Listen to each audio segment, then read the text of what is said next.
It's Wednesday night, about 11:30 p.m. I've been here about 12 hours today. Got a lot done on the aft deck. Didn't quite finish with the Sikaflex. I may have to do another pass. After I fill all the seams, I'm going to do a little more sanding, and then I might have to backfill a little bit. The weather held out all day, but I had the tarp ready. I even turned it around so the silver side was out. It was hot and humid today. And now I'm enjoying a little break in the weather, but I'm starting to worry about taking a strike. How embarrassing would that be to have lightning hit the mast while on the hard? You know, lightning's pretty unpredictable, but there are some taller rigs near me with very, very metallic composition, so I'm not going to worry about it too much. This is definitely the hairiest storm I've endured here in the last 2 years. Definitely. The boat by herself may have endured worse. I can't remember offhand, but we're looking at, I thought the rain was going to be a disappointment, but we're definitely looking at a couple inches tonight as forecast. The wind isn't very strong though, which is good. So when this cell passes by, I'm going to try to settle down and get some sleep and get right back at it tomorrow. Tomorrow's supposed to be rainy all day, but we can work under the tarp. Well, it's Friday already. I haven't been able to make much progress with this. It's just been too wet. Yesterday was kind of a bust. Even under the tarp, I couldn't make a whole lot of progress. So I mostly did some planning to try to deal with alternate projects today and doing some research on same. There's no rain forecast for today, but it's not really going to be dry enough for this to dry out enough for me to continue with the masking and Sikaflex paying of the seams. But it's getting there. So far, my ideas seem to be working, which is good. I also can't start I have brought, I milled down a bunch of wood to do the trim around the tub and also the trim around the bulwarks, but I have to work on the ground on the chop saw to do that, and the way it looks like it could start raining at any minute. I'm going to shift my attention today back to something I started fiddling with yesterday, and that is fitting and preparing to install this temporary fuel tank and figuring out what bits I need for it. It looks like it'll go there pretty well. I'm going to have to add some cleats, sort of, that those tabs will screw into, basically one on each end, that will rest on that support there, which was there for the water tank turned fuel tank that used to be in here. It's going to work well, except for the outlet hose of the muffler. This thing is just it's a fiberglass cylinder with some baffles in it, and it's a silencer. It is involved with the wet exhaust. It's connected. There's another length of hose that connects to this. This goes back a ways to a through hull very close to the water line where the mixture of water and exhaust gases exits. Yeah, the problem is, as you can see, that wants to come straight up there. I can't really put an elbow in there. It's physically possible, but I think based on, I spent a few hours yesterday researching this, theoretically it's not a good idea. So what I got to do is I have to bring it forward a few inches. I have room where the base will clear, but I have to cut this hose down and shorten it.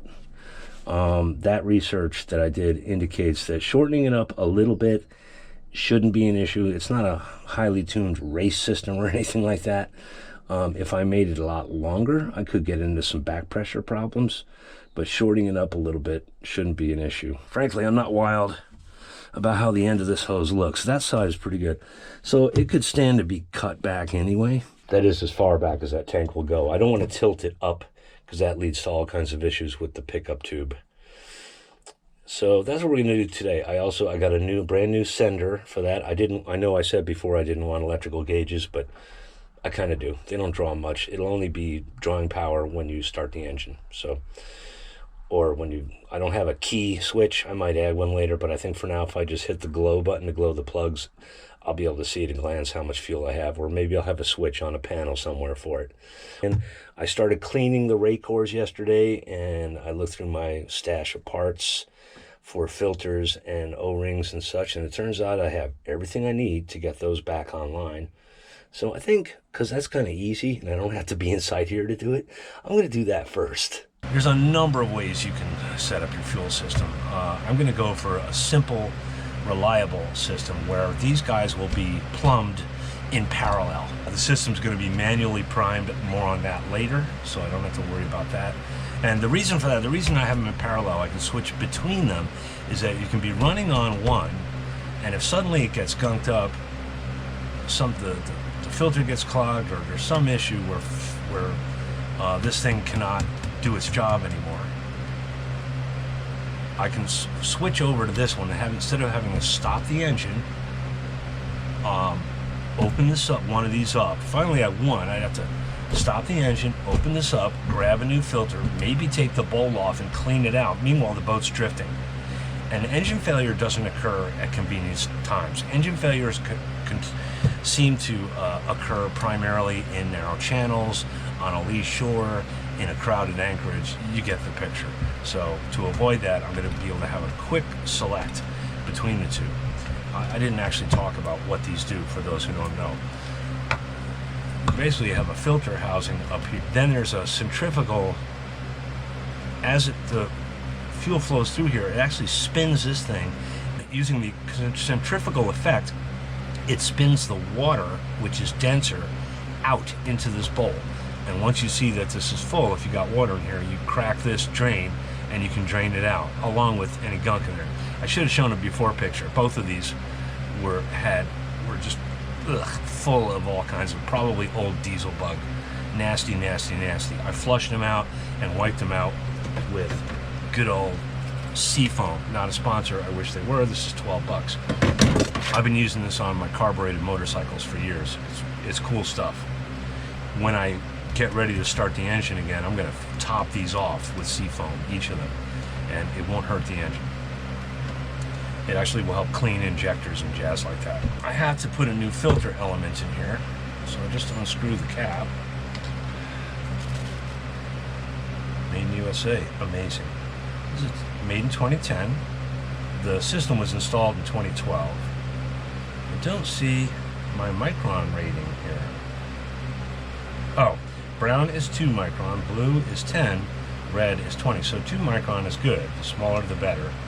Ideally, and I may do it someday, ideally it'd be great to have, not only have the redundancy system set up, but have progressive filtration, where it first flows through a bigger one, like a 10 micron, and then it goes through another one, etc., etc. But not too worried about that right now. Happily, even though this is pretty good, it's pliable, I might save it just in case. When you get one of these filters, you also get a new O-ring kit. You get an O-ring for that, and I'm assuming that little red one is for this. This is probably not so pliable anymore. So yeah, I don't have to get much for this. I gotta get the valve, I gotta get new 3/8 hose for everything. I have a bunch that I salvaged from the system, but I don't trust any of it anymore. Now this, before I take this off, the way it is now, when I tighten this to any reasonable degree, the gauge is not facing where one can see it easily when one peeks in the engine room. So what I'm going to do is I'm going to try to turn it before I unscrew the cap. Wow, that's tight. Really tight. Use plumber's putty on there. Gently. This is even a genuine Recore gauge. Don't think it's reverse threaded. It shouldn't be.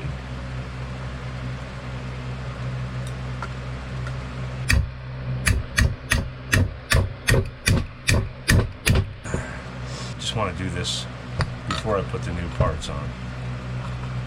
This doesn't have to be crazy, mad, wicked tight, but I want to be able to, I want to make sure that when I snug it down, the gauge will be oriented the right way. It'd be awesome if this had a sealed swivel, but it does not. Now it's completely the opposite way. Interesting. Okay. Alrighty. Okay.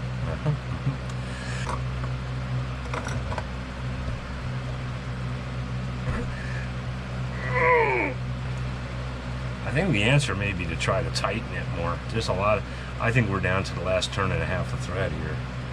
I have to mark the nut with something. We'll call this the forward face of that nut, the coupling, I should say. Flipping out.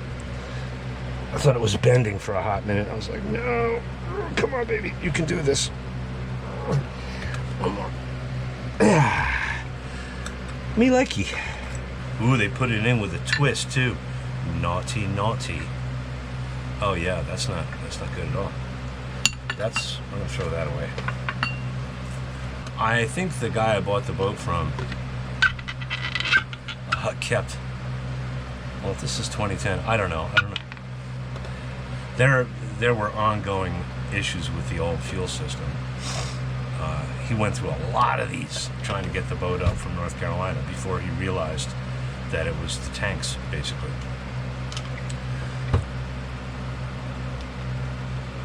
Put the new O-ring on there.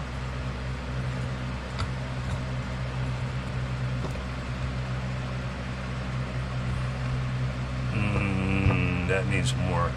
I shouldn't have to make it much tighter than this.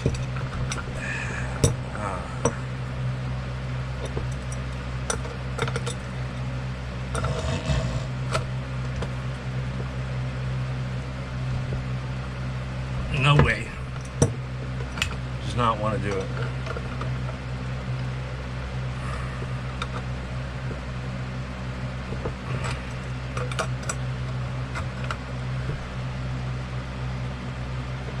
That's it. That's bottomed out. So, really don't want to.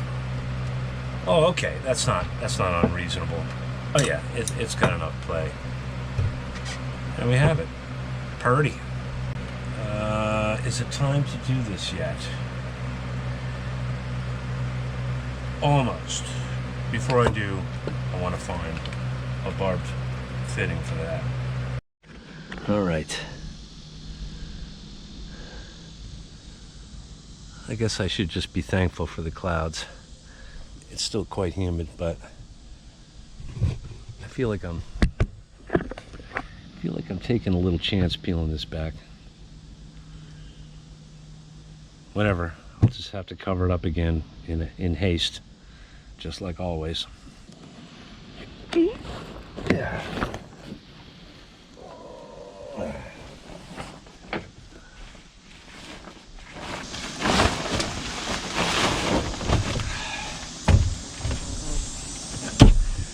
This is very frustrating. By today I was hoping to have everything sealed up, to have the molding in place and be doing my last bit of fairing. But alas, it was not meant to be. I will say that it is getting more watertight with each phase, so that's good. I don't see the oakum is working, you know, and my seams, such as they are adequate so far.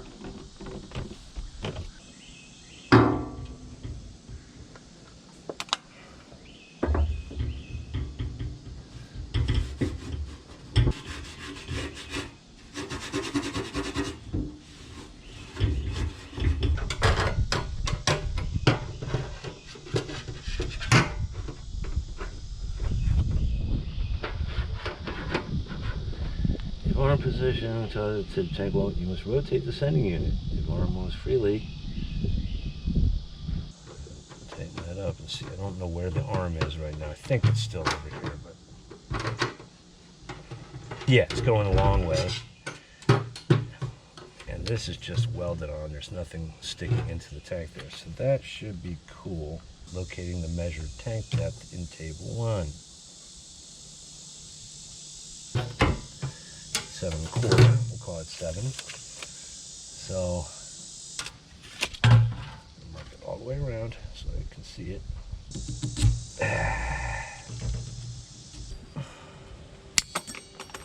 Tang.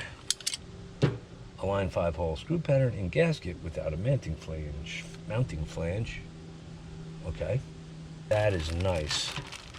Look at this. They come with a gasket of some kind of silicone or something already spooged on it, and you tighten them until it's revealed around the flange of the screw. Which is, they even give you extra one-way thingies, which is kind of nice.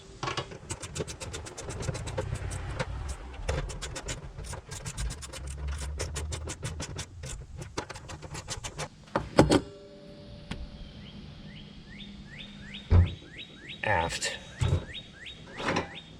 Forward. Do I want it to come like that, or do I want it to come straight out? Yep.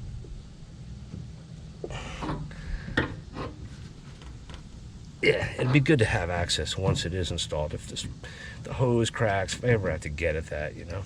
Well, it's Saturday. It's already almost 11:30. Had to do a little shopping, more Sikaflex and some glue. The goal today is to get as much of the cockpit trim done as I possibly can, starting with the outside. I did a little work yesterday, kind of mocking up the situation for the fuel tank. I think it's going to work well. I was successful in cutting back the exhaust hose and moving the muffler forward a little bit. I had to cut it to get it off, and it's a good thing I did, because the very end of it, quite a bit of corrosion and maybe some calcium, something in there. I was able to give the end of the exhaust manifold a good cleaning and get a nice fresh cut end on there. It's only about 85 degrees Fahrenheit today. Good cloud cover. Shouldn't see much sun today, but it is so humid. I'm already soaking wet. I was inside the boat for a couple of minutes just fishing out everything I need without the fan on me. It's like a sauna in there. It's like 90 and it's like a sauna. In this corner I had to clear. I left too much salt in there, and the downside of the salt is that it attracts moisture.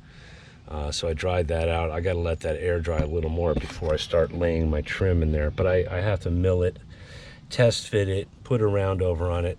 I'm also going to try to use my original holes. I have those screws somewhere. Probably going to plug them, even though my stock is pretty thin. I don't know.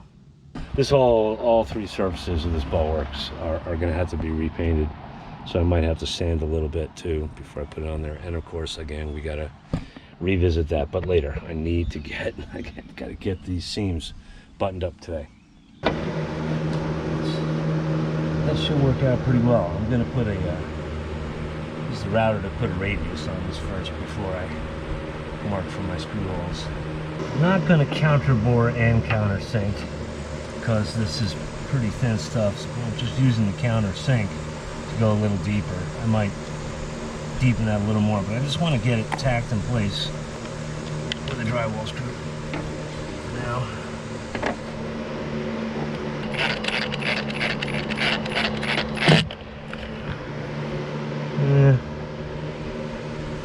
Pretty massive gap at the bottom, but that's all right. I didn't want to trap these drains originally, but so it goes. Going a little better than expected. I had to pause to charge this battery. I'm consistently forgetting to put at least one of these in the charger every night before I go to bed. But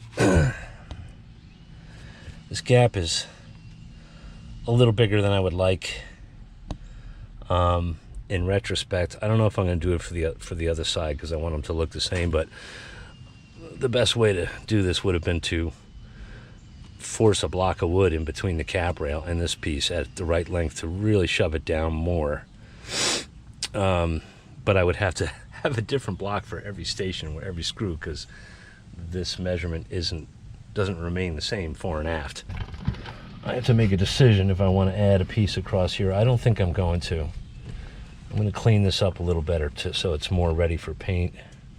Well, we might wind up covering that almost completely. I just got to cut a piece now.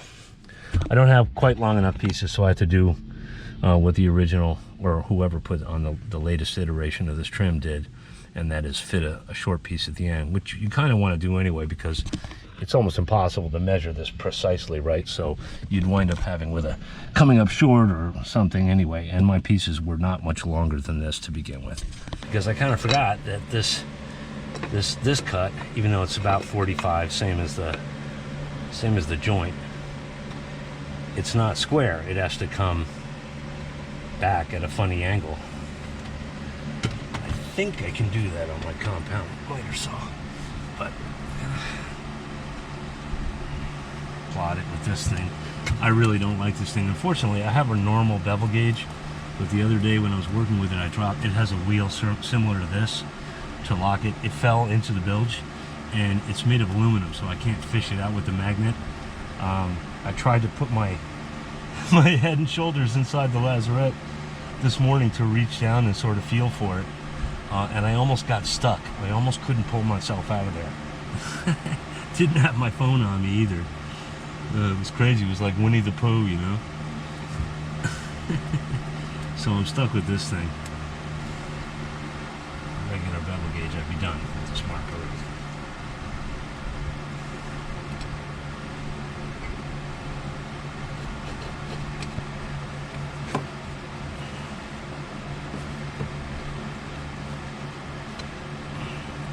Yeah,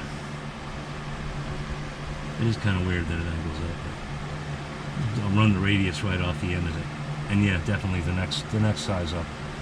First, let's get it screwed in place, get it mocked up. This is almost as bad as my engine room exploits yesterday. The contortion speed. Of course, it's.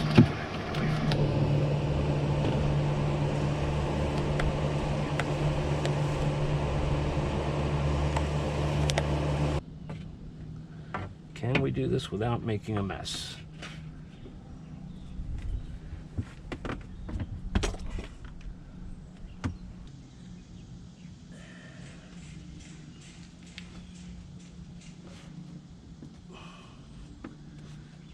Oh, we got a lot of squeeze out.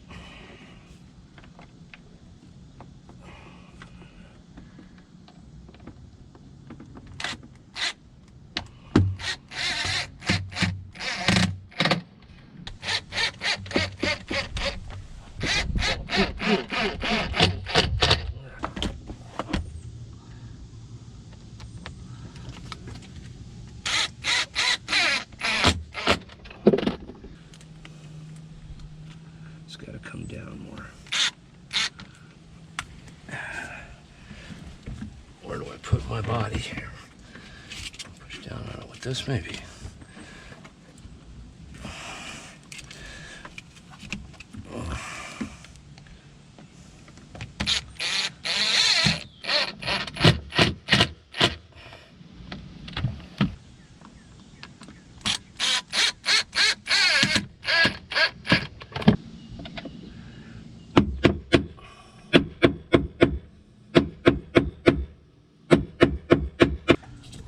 Try to move on to the other side.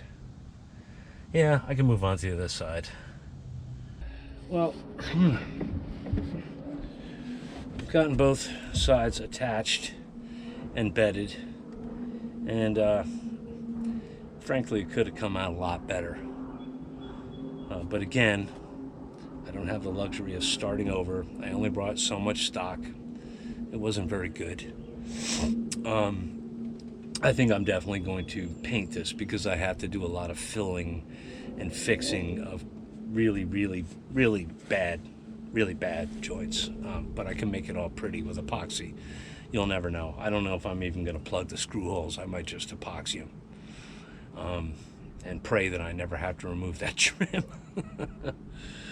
Yeah.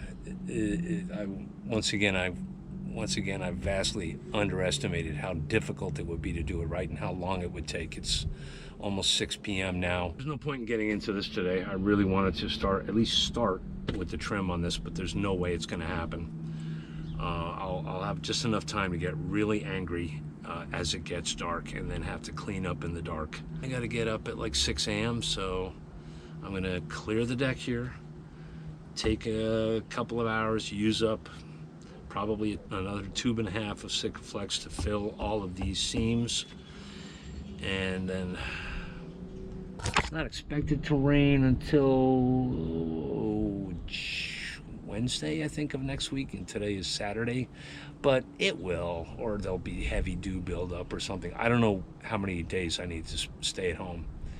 There's some open-ended stuff going on. Got to work tomorrow, then I got to scoot home tomorrow night. I might be back here Wednesday, Thursday, I don't know.